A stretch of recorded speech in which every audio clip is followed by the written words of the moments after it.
Сәлем достар, бүгін сіздермен тез дайын болатын әрі дәмді жұп-жұмсақ кекс пісіреміз.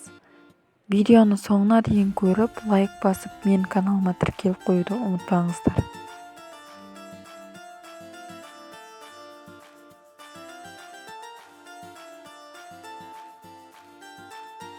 грамм сгущенкаға 2 жұмыртқаны қосып жақсылап миксерлеп аламыз.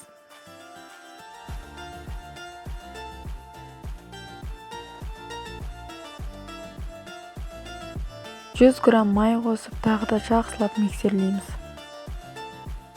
200 грамм ұн мен 1 пачка разрых етелді бірденнен салмастан аз-аздан салып миксерлеп аламыз.